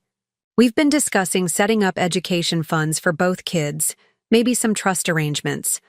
Our financial advisor suggested we consult with you about coordinating our efforts. Perhaps your team could speak with our team? My team? I repeated, letting the phrase hang in the air for a moment. A month ago, I'd been deemed incapable of managing my own basic needs. Now I had a team they wanted to consult. Yes, Vanessa jumped in. We're thinking long-term family financial planning. Obviously, your windfall changes the equation for everyone. I looked around at their expectant faces. James's carefully controlled expression of casual interest masking calculation, Vanessa's barely concealed avarice, Emma's bored entitlement, and Tyler's genuine discomfort with the entire exchange. "Why don't you and I have lunch outside, Tyler?" I suggested, rising from my seat. "James, Vanessa, Emma, I don't want to make you late for your reservation." "But we haven't really discussed," James began. "The family financial planning," I finished for him. "No, we haven't. And we won't be today. When and if I decide to make provisions for my grandchildren's education or any other aspects of this family's financial future, it will be on my terms. In my time." James's face flushed. "Mom, that's not fair. We're trying to have a reasonable discussion about practical matters that affect all of us." "No, James," I said quietly but firmly. "You're trying to establish a claim on money you believe you're entitled to because we share DNA. But here's what you need to understand. My lottery win doesn't erase the fact that you were willing to discard me when I became inconvenient. It doesn't change the years of subtle humiliation in your home. And it certainly doesn't obligate me to fund the lifestyle you think you deserve." The silence that followed was deafening. Even Emma looked up from her phone, shocked by my directness. "I think you should go now," I added gently. "Tyler is welcome to stay for lunch as planned. We can discuss your club reservation another time." "Can't believe you're being this vindictive," Vanessa finally sputtered. "After all we've done for you." I smiled sadly. "That's the problem, Vanessa. You still don't understand what you did, and didn't do. But I do. Now please respect my wishes, and leave." They departed in stony silence, James practically dragging Emma by the arm when she lingered, suddenly interested in the contents of my home now that she'd witnessed my resolve.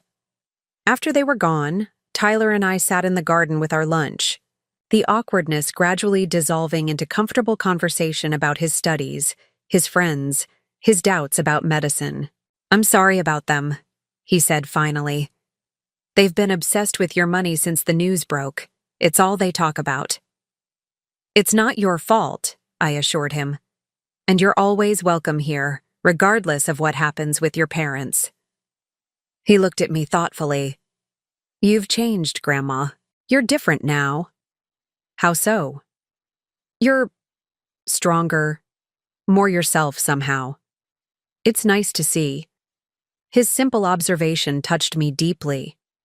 Unlike the others who saw only the external trappings of my new wealth, Tyler had recognized the internal transformation, the reclaiming of self that was my true fortune. I hadn't expected James to give up easily, but even I was surprised by his next move. 3 days after their visit, Patricia called me, her voice unusually tense. "Barbara, I've just received some concerning correspondence from a law firm representing your son." My stomach dropped. "What kind of correspondence?" "They're suggesting that you may not be mentally competent to manage your newfound wealth. They're requesting medical evaluations and intimating that they may seek conservatorship if their concerns aren't addressed." For a moment, I couldn't speak, the betrayal cutting so deep it left me breathless. "He's trying to take control of my money." "It appears so," Patricia confirmed grimly. "It's an aggressive tactic, but not uncommon when large sums are involved. The good news is that it's unlikely to succeed. You're clearly of sound mind, and your financial decisions thus far have been prudent and well documented." "What do we need to do?" I asked, already feeling the fight rising within me. "I've contacted Dr. Reynolds, the geriatric specialist you saw last week for your checkup. She's prepared to provide documentation of your cognitive wellness. We'll also gather statements from the financial team about your engagement and decision-making. Capacity. This will be unpleasant, Barbara, but we're well positioned to counter it." After we hung up, I sat in my garden, surrounded by the roses I'd planted, trying to process this latest development. James wasn't just trying to access my money. He was attempting to strip me of my autonomy, to legally classify me as incompetent. It was a calculated, cruel move that revealed just how far he was willing to go. That evening, as I was preparing dinner, the security system alerted me to someone at the gate. Through the monitor, I saw Tyler, alone and looking distressed. "Grandma, can I come in?" he asked through the intercom. "I need to talk to you." I buzzed him in immediately. When he entered the kitchen, I could see he'd been crying. "I just found out what Dad's doing," he blurted out, not even bothering with a greeting. "The lawyer and everything. It's disgusting. I had to come tell you I had nothing to do with it." I wrapped my arms around him, feeling his shoulders shake with emotion. "I know you didn't, sweetheart. I would never think that." We sat at the kitchen island, where I poured him a glass of water and waited for him to collect himself. "I overheard them talking with their lawyer on speakerphone," he explained. "They're trying to say you're having some kind of breakdown or delusion. That winning the lottery has made you unstable." He looked up, his eyes red. "Dad was telling the lawyer how you'd been irrational for years, how you'd declined since moving in with them." "He's making up symptoms, Grandma." Vanessa was backing him up, saying she'd noticed worrying behavior patterns. The calculated nature of their deception shouldn't have surprised me, yet somehow it still did. "I'm so sorry you had to hear that, Tyler." "I confronted him after the call," Tyler continued. "I told him he was lying, that he was just after your money. He said I didn't understand adult matters, that he was trying to protect the family's interests. Then he said if I didn't support them in this, I was choosing you over my own parents." My heart ached for him. At 19, he shouldn't have to be caught in this kind of emotional manipulation. "Tyler, you don't have to choose. I would never ask that of you." "But Dad is," he said bitterly. "And I have chosen." I told him what he's doing is wrong and I won't be part of it. I'm moving out of the house. I've already called my roommate from freshman year. He says I can crash at his apartment until I figure something out. "Tyler, no," I protested. "Don't upend your life because of this. Your education is already paid for through this semester," he finished. "I have a campus job that covers most of my expenses. I'll figure out next semester when the time comes." I studied his face. So young, yet showing a moral clarity his father lacked. "I'm proud of you," I said softly. "Standing up for what's right isn't easy, especially when it means going against family." "Your family too," he said simply. "And what they're doing to you isn't right." As he left that evening, promising to stay in touch, I felt a complex mixture of emotions. Heartbreak over James's betrayal was tempered by profound pride in Tyler's integrity. The situation was painful, undeniably so, but there was also something clarifying about it, laying bare the true character of those involved, revealing who could be trusted and who could not. The battle lines had been drawn, not by my choice, but by James's actions. And though I had never wanted conflict, especially with my own son, I found myself ready for the fight. Not just for my money, but for my dignity and autonomy. The legal challenge from James escalated quickly. Within days, I received formal paperwork requesting a competency hearing, a court proceeding that would determine whether I was capable of managing my own affairs. The allegations in the filing were both hurtful and absurd, that I had exhibited erratic decision-making, paranoid tendencies, and inability to recognize familial obligations. Patricia assembled a formidable legal team, including a specialist in elder law who had successfully defended several high-profile clients against similar attacks. We gathered extensive documentation, medical evaluations from 3 different specialists, statements from financial advisors detailing my engagement in complex decision-making, and even testimony from the real estate agent and contractors who had worked with me on my home purchase, all confirming my mental acuity. "They don't have a case," my lawyer, Michael Thornton, assured me as we prepared for the hearing. "Their claims are baseless, and their timing, immediately following your lottery win, makes their motives transparent." Still, the process was grueling. Being forced to prove my competency through tests and evaluations felt fundamentally degrading. Each night, I returned home exhausted, emotionally drained by the ordeal my own son had initiated. 2 days before the scheduled hearing, my doorbell rang. Through the security monitor, I saw Vanessa standing alone at my door, her usual polished appearance notably disheveled. Against my better judgment, I let her in. "Barbara?" she began, her voice lacking its usual confidence. "I know you have every reason to turn me away, but please hear me out." I gestured for her to sit, maintaining a careful distance between us. "James doesn't know I'm here," she continued, perching nervously on the edge of my sofa. "He would be furious if he found out, but I can't go through with this hearing." I studied her carefully, searching for signs of manipulation. "Why not?" "Because it's wrong," she admitted, not meeting my eyes. "The things he's claiming, the things he's asked me to testify about, they're not true. I know that. You know that. Yet you've supported him in this," I noted. "I have," she acknowledged, finally looking up. "Our marriage, it's not what people think. James has always controlled everything, the money, the decisions, our social standing. When I disagree, he reminds me of the prenuptial agreement, of how quickly I could lose everything."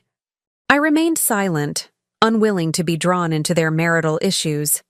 After a moment, she continued, "But this is different.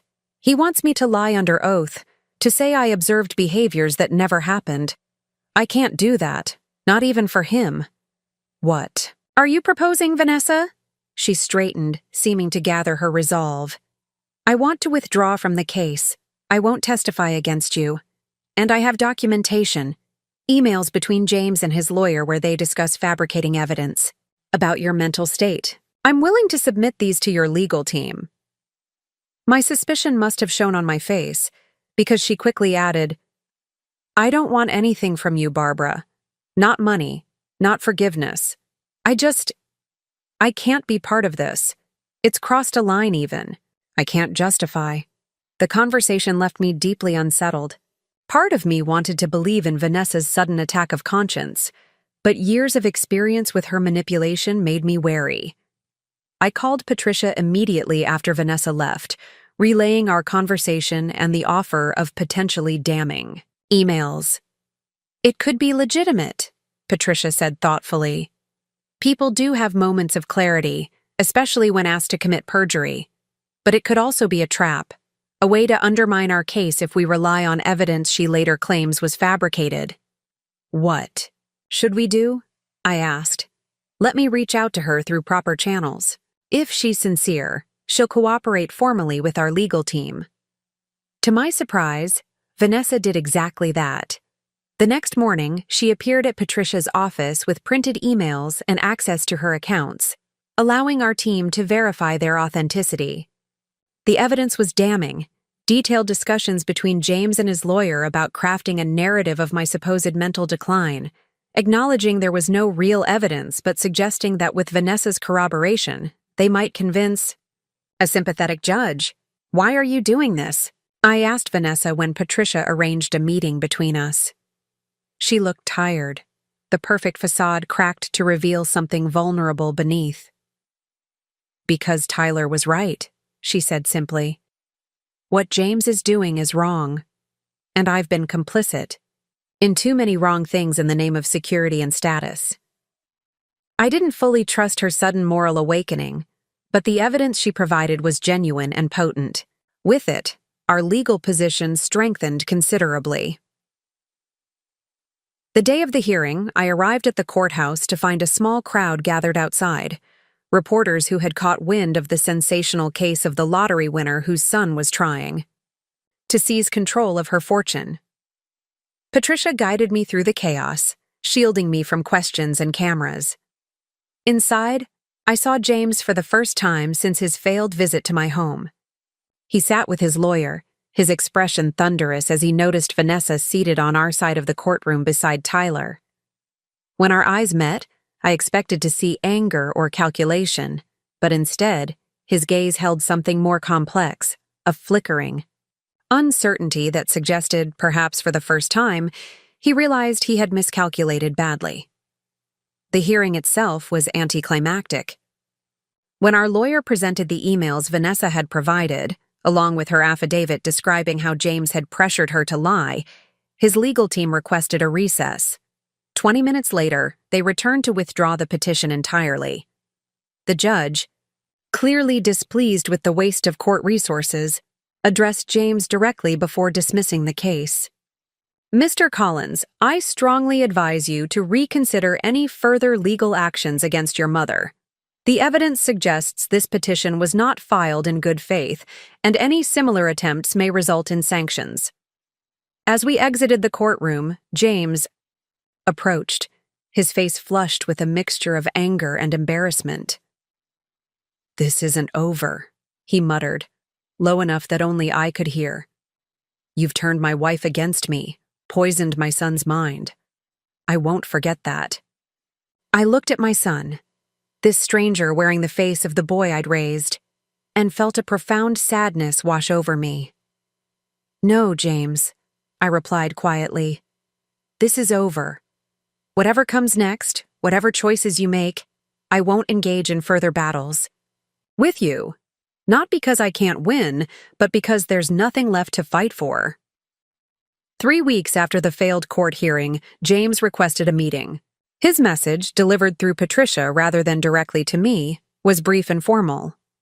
He wished to speak privately, at a neutral location of my choosing, with no lawyers present.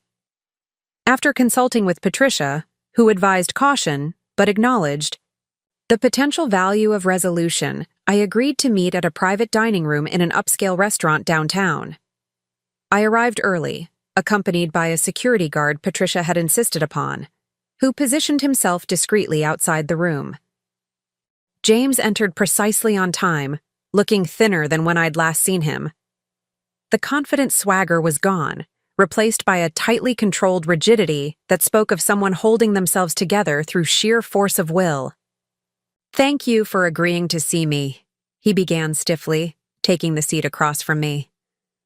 "You're welcome," I replied, waiting for him to explain his purpose. He stared at the table for a long moment before meeting my eyes. "Vanessa has filed for divorce. She's moving in with her sister next week." "I'm sorry to hear that," I said, and meant it. Despite everything, I took no pleasure in the dissolution of his marriage. "Are you?" he asked sharply, a flash of the old anger surfacing. "She's been in contact with you. Tyler's been staying at your house. Emma's stopped speaking to me. My entire family has been dismantled in the span of a month." I considered my response carefully.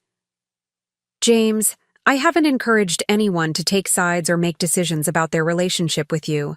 Those choices are their own." "Because of the money," he insisted. "They think you'll cut them out of your will if they stand by me." "Is that what you think of your own children? That their loyalty can be purchased?" He faltered slightly. "I don't know what to think anymore. Everything's falling apart and it all started with that damn lottery ticket."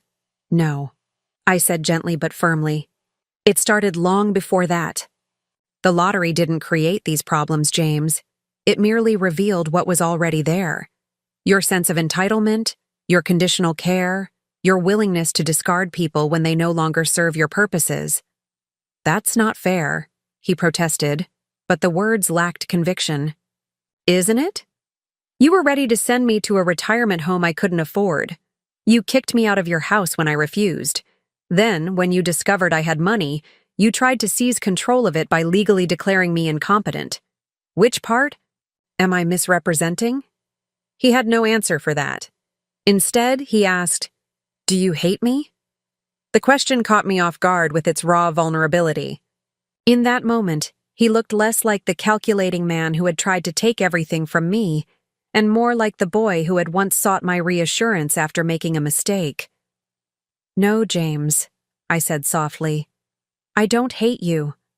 I'm disappointed, deeply hurt, and I don't trust you. But I don't hate you. I don't think I could ever hate my own child, no matter what he did." He seemed to crumple slightly at my words, years of carefully constructed defenses beginning to crack. "I've made a mess of everything," he admitted, his voice barely audible. "I don't know how to fix it." "Start by looking honestly at yourself," I suggested. "At the man you've become versus the man you wanted to be. The gap between those two is where your work begins." "And us?" he asked hesitantly. "Is there any way forward for us?" I considered the question seriously, searching my heart for the truth. "I don't know, James. Trust, once broken, is very difficult to rebuild. I'm not closing the door entirely, but any relationship we might have in the future would need to be built on new foundations, not old assumptions." As he left, shoulders bowed under the weight of consequences he'd never anticipated, I felt a complex mixture of emotions: sadness for what had been lost, relief that the confrontation was over, and a quiet certainty that regardless of what James chose to do next, my own path forward was clear. 2 days after our meeting, a large package arrived at my home. Inside was an antique music box I'd once admired in a shop window years ago when James and I had been shopping for Vanessa's birthday gift. I had forgotten the incident entirely, but apparently he had not. A handwritten note accompanied it. "I've been thinking about all the times you put your own desires aside for mine. This is the first of many amends I hope to make. James." The gesture was both touching and troubling. While I appreciated the thoughtfulness of remembering something I'd once admired, the timing made me wary. Was this genuine remorse, or another calculated attempt to regain access to my life, and by extension, my fortune? Over the next few weeks, James's campaign of reconciliation intensified. Flowers arrived weekly. Handwritten letters recounting happy memories from my year's raising.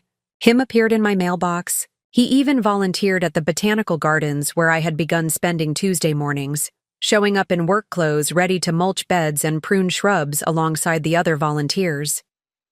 "Your son seems very devoted," Eleanor commented one morning, as we watched James cheerfully hauling mulch across the Japanese garden section. "He's been telling everyone how much he admires your resilience." I smiled non-committally, unsure how to explain the complexity of our situation. James was certainly putting on a convincing show of filial devotion, so convincing that I sometimes found myself wanting to believe in his transformation. Then came the invitation. A small dinner at his house, just James, Tyler, Emma, and me. "A fresh start for our family," the note read. "No agenda, no expectations, just a chance to begin healing together." I shared the invitation with Patricia during our weekly lunch. "What do you think?" I asked, passing her the elegantly handwritten card. She studied it thoughtfully. "It's entirely your decision, Barbara. The question is whether you're ready for this step. Do you believe his change of heart is genuine?" "I want to," I admitted. "He's saying all the right things, making all the right gestures. But I can't forget how quickly he turned on me before." "Trust your instincts," Patricia advised. "They've served you well so far." After careful consideration, I decided to accept the invitation with some modifications. I suggested meeting at a restaurant instead of his home, and I asked that Tyler be the one to choose the venue since he had relationships with both James and me. James readily agreed to my conditions, which I took as a positive sign. The dinner was scheduled for the following Friday at a modestly upscale Italian restaurant that Tyler had selected. I arrived precisely on time to find James and Emma already seated at a corner table. Tyler had texted that he was running a few minutes late due to traffic from campus. "Mom," James stood to greet me, his smile warm but nervous. "Thank you for coming." Emma offered a tentative smile as well, more subdued than I'd ever seen her. "Hi, Grandma." The initial conversation was stilted but civil as we navigated the new territory of interacting as adults with a complicated history rather than falling into our old patterns. James spoke about changes at the hospital, Emma about her college preparations, while I shared anecdotes about my volunteer work at the gardens. Tyler arrived 15 minutes late, sliding into his seat with an apology and a quick hug for me. "Now that we're all here," James said after we'd ordered, "I want to say something important." He took a deep breath, his expression serious. "I've been doing a lot of thinking since everything happened, a lot of soul-searching, and I owe all of you, but especially you, Mom, a real apology." He looked directly at me, his eyes holding mine steadily. "What I did was inexcusable. Trying to force you into Sunny Pines, kicking you out when you refused, then attempting to take control of your money through the courts, it was all wrong. Deeply, fundamentally wrong." The sincerity in his voice seemed genuine, and I found myself wanting to believe him. "I've been seeing a therapist," he continued, "trying to understand why I became the kind of person who would treat his own mother that way. It's been illuminating and humbling." Emma shifted uncomfortably in her seat while Tyler watched his father intently. "I don't expect immediate forgiveness," James added. "I don't even know if forgiveness is possible after what I've done. But I want you all to know that I'm committed to changing, to being the kind of man my family can be proud of again." As dinner progressed, the conversation gradually became more natural. James spoke about possibly cutting back his hours at the hospital to focus more on family. Emma, to my surprise, mentioned reconsidering Princeton in favor of the State University, where Tyler was studying. "The pressure of an Ivy League school doesn't seem worth it anymore," she explained, showing the first real glimpse of self-reflection I'd seen from her. "After everything that's happened, I'm thinking about what I really want, not just what looks impressive." By dessert, I found myself cautiously optimistic. The evening had gone better than I'd dared hope, with what appeared to be genuine connection beginning to rebuild among us. As we prepared to leave, James asked if he could walk me to my car. Once outside, he hesitated, then pulled an envelope from his pocket. "I wanted to give you this privately," he said, handing it to me. "It's not a request or an expectation, just something I thought might interest you." Inside was a glossy brochure for a luxury tour company, the page marked to a Healing Waters tour of natural hot springs in Japan. "You always talked about wanting to visit Japan someday," James explained, "especially the traditional onsen. I remember you reading that book about their healing properties when I was in high school." I stared at the brochure, genuinely touched by the thoughtfulness of remembering a dream I'd mentioned so long ago. "I thought," he continued carefully, "that it might be nice if we could all go together. A real family vacation. My treat, of course," he added quickly. "I've been saving. And with the reduction in hours I'm planning, I could take the time off." The offer seemed heartfelt, the gesture meaningful. Yet something in his phrasing, "my treat, of course," struck a discordant note. If he was truly saving for such an extravagant trip while planning to reduce his income, his financial situation must be considerably more strained than he was letting on. "It's a lovely idea," I said, keeping my tone warm. "Let me think about it." As I drove home, the evening replaying in my mind, I couldn't shake a growing sense of unease. James's transformation seemed too complete, too perfectly calibrated to address my every concern. The apology, the therapy, the family-focused career change, the thoughtful gift recalling a long-ago dream, it all fit together a bit too neatly, like a carefully constructed narrative designed to achieve a specific outcome. My intuition proved correct. The following morning, Tyler called, his voice tense. "Grandma, there's something you should know. After you left the restaurant last night, Dad got a call and stepped outside. I went to use the restroom and overheard him talking in the hallway. He was speaking to his financial advisor. I felt a familiar sinking sensation." "What did you hear, Tyler?" "He was discussing liquidating some investments to cover mortgage payments. Then he mentioned the Japan trip investment and how it needed to seem like his idea, not something he was asking for. He said something like, Once we're all together on vacation, I can bring up the family trust concept again. She'll be more receptive in that environment. I closed my eyes, a wave of disappointment washing over me. Thank you for telling me, Tyler. I'm sorry, Grandma. I really thought he was changing. So did I admitted. Or at least, I wanted to believe it. After we hung up, I sat in my garden, watching the butterflies flit between my roses, and contemplated what to do next. The pattern was clear. James would continue his campaign of reconciliation, each step carefully calculated to rebuild trust until he could make another attempt at accessing my wealth. The methods had become more sophisticated, the approach more patient, but the underlying motivation remained unchanged. Rather than confront him directly, I decided on a different approach. I called Patricia and set several wheels in motion. 2 weeks later, I invited James, Tyler, and Emma to my home for brunch. They arrived together, James bringing an expensive bottle of champagne to celebrate our new beginning. After we'd eaten, I asked them to join me in the living room. 3 envelopes sat on the coffee table, each bearing one of their names. I've been doing a lot of thinking, I began, about family, about legacy, and about what true security means. I'd like each of you to open your envelope. They did so, Tyler and Emma exchanging confused glances while James maintained a carefully neutral expression that didn't quite mask his anticipation. Inside each envelope was documentation of an educational trust I'd established.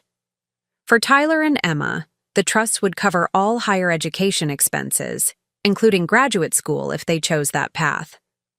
For James, I had funded a continuing education account specifically for therapeutic training. During our dinner, you mentioned seeing a therapist and finding it illuminating, I explained to James. It occurred to me that with your medical background and newfound appreciation for psychological healing, you might find fulfillment in a career transition to therapeutic work. This fund will cover any training or certification you might need to explore that path. James stared at the document, visibly struggling to mask his disappointment. This was not the wide-open access to my fortune he'd been angling for. That's thoughtful, he managed finally. There's more, I continued. I've also established a family foundation focused on elderly care and financial literacy. All 3 of you are named as board members, alongside professional trustees. The foundation will fund scholarships for nursing students specializing in geriatric care and support programs, teaching financial independence to seniors. Emma looked genuinely intrigued. So we'd help decide where the money goes? Yes, within the foundation's mission parameters. It's a chance to do meaningful work together as a family, addressing issues that have touched our lives directly. Tyler smiled, understanding immediately what I'd done. The arrangement would allow us to rebuild relationships through shared constructive work while maintaining appropriate boundaries. The educational trusts provided genuine support without enabling dependency or entitlement. James set his paperwork aside carefully. And the Japan trip? The foundation's first board meeting is scheduled in Kyoto next spring, I explained. All expenses will be covered for board members. We can extend the trip to include the onsen tour you mentioned, if you're interested. His expression was a complex mixture of emotions, disappointment at being outmaneuvered, grudging respect for the elegance of my solution, and perhaps, beneath it all, a glimmer of genuine appreciation for the opportunity I was offering. Not wealth itself, but a pathway to redemption through meaningful work. I'll need to check my schedule, he said finally. Of course, I replied, meeting his gaze steadily. It's entirely your choice, James. That's the point. In that moment, I saw something shift in his eyes, a reluctant recognition that the dynamics between us had permanently changed. I had found a way to be generous without being exploited, to remain connected without being controlled. 1 year after winning the lottery, I celebrated my 71st birthday in my garden, surrounded by friends I'd made at the botanical gardens, Tyler, and his new girlfriend, Emma, who had indeed chosen the state university, and even James, who had begun his counseling certification program and was attending our small gathering with careful politeness.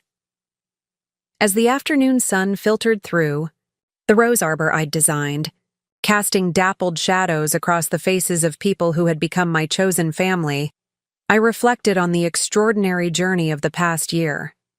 The money had changed my life, undeniably. I lived in comfort I'd never imagined possible. I traveled, when I wished, donated to causes I believed in, and never worried about affording medication or health care. But the true transformation had nothing to do with wealth and everything to do with reclaiming my worth. That evening, after my guests had departed, I sat alone on my patio, watching the sunset paint the sky in strokes of pink and gold. The solitude felt peaceful now, a chosen state rather than an imposed isolation. I thought about Eleanor, who had become a dear friend, about Patricia, whose initial professional guidance had blossomed into genuine mutual respect, about the other volunteers at the gardens who valued my contributions regardless of my bank balance. I thought too about James and our complicated path toward a new kind of relationship. The foundation work had provided a structured environment where we could interact with purpose rather than falling into old patterns. He wasn't the son I'd once imagined having in my later years, the devoted child who would care for me out of love rather than obligation, but he was finding his way toward becoming someone more authentic, more self-aware than the man who had once dismissed me as a burden. The greatest lesson of my unexpected fortune wasn't about money at all. It was about the clarifying power of crisis, the way extreme circumstances strip away pretense and reveal essential truths. When James kicked me out at 70, he had inadvertently set me free from the thankless role of family servant, free from the constant accommodation of others at my own expense, free from the belief that my value lay solely in what I could provide. The lottery win had merely amplified this freedom, giving it practical expression. The money wasn't the miracle, the awakening was. As the first stars appeared in the darkening sky, I pulled out a small notebook and began to write the wisdom I wished to share with my grandchildren, with the scholarship recipients our foundation would support, with anyone who might benefit from the hard-won insights of my journey. True wealth isn't measured in dollars, but in self-determination. The ability to say no when necessary, to set boundaries that protect your spirit, to walk away from relationships that diminish rather than enhance your life. These are the real treasures, available to everyone regardless of financial status. It's never too late to reclaim yourself. At 70, I discovered parts of me that had been buried beneath decades of compromise and self-sacrifice. Those rediscovered aspects, my love of gardening, my eye for beauty, my capacity for friendship outside family bonds, have brought me more joy than any material comfort. Generosity is a gift you give yourself, but only when it flows from genuine choice rather than manipulation or obligation. When I was pressured to give, resentment followed.